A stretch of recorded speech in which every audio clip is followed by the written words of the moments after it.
Bonjour à toutes et à tous. Aujourd'hui, on va décortiquer un arrêt de justice qui est franchement une petite bombe pour les élus du CSE et pour tous les salariés. C'est une décision qui vient complètement redéfinir le pouvoir d'une alerte et surtout l'obligation de l'employeur d'y répondre. On peut dire que c'est la fin d'une époque où une alerte pouvait être juste ignorée. Voilà, tout commence souvent par cette petite phrase. Elle a l'air de rien, elle est polie, mais en fait, elle claque la porte. C'est une phrase que j'en suis sûr beaucoup d'élus et de salariés ont entendu bien trop souvent de la part de la direction. Ça vous parle, cette petite musique ? Ce sentiment que votre alerte, même si elle est super bien fondée, va juste finir au fond d'un tiroir ? Eh bien, c'est justement ce mur du silence que la justice vient de faire tomber. Bon, alors allons-y, on va plonger dans le cœur du problème. Un problème qui est malheureusement hyper fréquent. Un élu du CSE lance une alerte, il a un dossier en béton, et derrière, c'est le silence radio. C'est ça le point de départ, l'alerte qui reste lettre morte. Ah, les grands classiques. Ces promesses en l'air, ces phrases toutes faites pour noyer le poisson. On étudie la question, on verra plus tard, pour au final ne jamais rien faire. C'est une véritable stratégie de l'usure qui, jusqu'à maintenant, laissait les salariés complètement démunis. Eh bien voilà, cette époque-là, elle est finie. C'est la Cour de cassation elle-même, la plus haute juridiction en France, qui a sifflé la fin de la partie. Le silence de l'employeur face à une alerte, ce n'est plus une stratégie, c'est carrément une faute. Maintenant, regardons un peu l'affaire concrète qui a mis le feu aux poudres. Parce que là, on ne parle pas de théorie juridique, on parle d'une histoire vécue, d'un cas réel, qui a abouti à une décision qui va faire date. Alors voici la carte d'identité de cet arrêt. On voit bien, Cour de cassation, la date, le numéro, tout est là. C'est ce qui donne tout son poids à la décision. Ce n'est pas un petit jugement de première instance, non. C'est la Cour suprême qui vient de fixer une nouvelle règle du jeu pour tout le monde. Et le fond du problème, finalement, il est assez simple à comprendre. Des salariés avaient une part variable dans leur salaire. Sauf que cette part n'était pas prise en compte quand on calculait leurs indemnités de congés payés.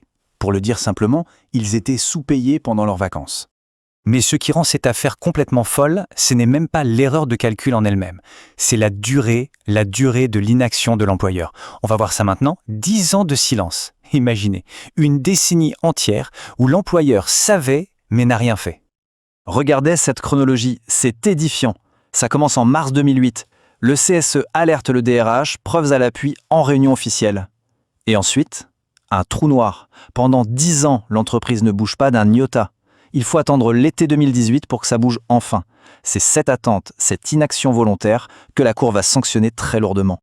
Alors qu'a décidé la justice face à une situation pareille ? C'est là que tout bascule. La décision s'appuie sur un principe vraiment fondamental du droit du travail. Le concept juridique clé, c'est celui-là. L'exécution déloyale du contrat de travail. Qu'est-ce que ça veut dire en clair ? Ça veut dire que la loi impose que le contrat de travail soit exécuté de bonne foi. Et en ignorant sciemment une alerte pendant des années, l'employeur a été jugé comme ayant agi de mauvaise foi. C'est aussi simple que ça. Et écoutez bien les mots qu'utilise la Cour, ils sont très forts. Une carence persistante. Ce n'est pas un oubli ou une négligence passagère, non. Persistant, ça veut bien dire que c'est un manquement continu, volontaire, dans la durée. C'est un choix de ne pas agir. Voilà, on y est. Le point vraiment crucial, c'est ça. Ce n'est pas tellement l'erreur de paix de départ qui est condamnée, mais le fait d'avoir été prévenu en 2008 et d'avoir laissé pourrir la situation pendant 10 ans. Le fait que l'employeur savait et que le CSE l'a prouvé, ça transforme son inaction en une faute lourde. Bon, alors maintenant, parlons des conséquences. Concrètement, qu'est-ce que ça change pour les élus, pour les salariés et pour les employeurs ? Eh bien, c'est une vraie redistribution des cartes. Ce tableau, il résume tout. C'est un véritable avant-après. Avant, l'alerte du CSE, c'était un avis. Aujourd'hui, ça déclenche une obligation pour l'employeur d'enquêter et d'agir. L'inaction n'est plus une option. Ça devient la preuve même de la mauvaise foi de l'employeur. Le rapport de force a changé. Il y a des conséquences financières, bien sûr. Dans cette affaire, la boîte a été condamnée à verser 3 000 € aux salariés, rien que pour ses frais de justice.